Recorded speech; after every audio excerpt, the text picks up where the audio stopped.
ஆனந்தி நீயா? உன் வாய்ஸ கேட்ட உடனே தெரிஞ்சிச்சு, அதான் நான் பேச்சு கொடுத்தேன். ஆமா, ஏன் ஃபேஸ்ல அப்படி அடிபட்டு இருக்கு? என்னாச்சு உனக்கு? நீ ஓகே தானே? உங்க அண்ணன்கிட்டயே பேசுறது இல்ல, நம்ம ஃப்ரெண்ட்ஸுக்கிட்டையும் பேசுறது இல்ல, ஃபோன் நம்பரை வேற மாத்திட்டேன். நீ எங்க இருக்க, எப்படி இருக்கன்னு கூட எங்களுக்கு தெரியல. நாங்களாம் எவ்வளவு கஷ்டப்பட்ட தெரியுமா உன்னை நினைச்சு. அதான் உங்க எல்லாரையும் ஏமாத்துறதுக்கு எனக்கு இன்னும் வேணும், இதுக்கு மேலேயும் வேணும். நான் உங்ககிட்ட நிறைய வாட்டி சொல்லிட்டேன், நவீன் ரொம்ப நல்ல பையன், ரொம்ப வசதியான பையன். அவன்கிட்ட கார் இருக்கு, வீடு இருக்கு, நிறைய காசு இருக்கு. ஒரு நல்ல ஹஸ்பண்டா இருக்க இதை விட வேற என்ன வேணும்? வீடு காசுல இருந்தா போதுமா? அவன் நல்ல கேரக்டரா இருக்க வேணாமா? இங்க பாரு, போன வாரம் கூட அவனை வேற ஒரு பொண்ணு கூட பார்த்தேன். அவனை பார்த்தாலே நல்லவனா தெரியல. அண்ணன், அவன்கிட்ட நான் கேட்டேன், அது அவனோட ஃப்ரெண்டா.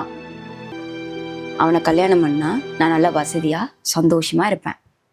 இங்க பாரு, உன் நல்லதுக்காக தான் சொல்றேன். வேற ஏதாச்சும் நல்ல பையனை பார்த்து உனக்கு கல்யாணம் பண்ணி வைக்கிறான் ஆனந்தி.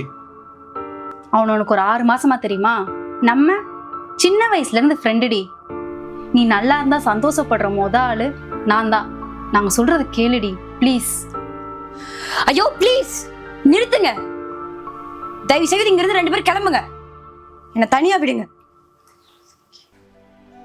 நீங்களாம் அவ்வளோ சொல்லியும் கேட்காத என்னோட முட்டாள்தனம் தான். லவ் பண்ணும்போது நல்லவனா தெரிஞ்சான், ஆனா அவனோட இப்ப கூட இருக்கும்போது தான் தெரியுது இவன் எவ்வளோ பெரிய கெட்டவன். இந்த வீட்டுல நான் ஒரு வேலைக்காரி மாதிரி இருக்கேன்.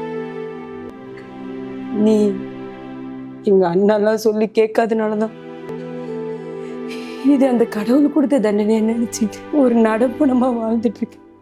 இவ்ளோ நடந்திருக்கு, நீ என்கிட்டயே இல்ல உங்க அண்ணிக்கிட்டே சொல்லிருக்கலாம்ல.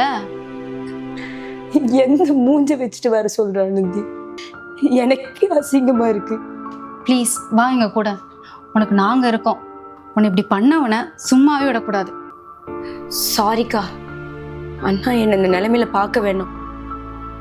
இது வரைக்கும் அவரை நான் கஷ்டப்படுத்தினதே போதும். இவங்கிட்ட காசு, காரு, வீடு எல்லாம் இருந்துச்சு, ஆனா நல்ல மனசு இல்லை. அண்ணா அன்னைக்கே இவனை பத்தி சொன்னார், இவன் ஒரு நல்ல வில்லன். ஆனா நான் நம்பவே இல்லை. ஆனா ஒரு கல்யாண வாழ்க்கைக்கு காசு பணத்தெல்லாம் விட ஒரு நல்ல குணம் முக்கியம்னு இப்பதாங்க புரிஞ்சுது எனக்கு. ப்ளீஸ் வா என் கூட, உன்னை இப்படி பண்ணவன சும்மாவே விட மாட்டோம். வா.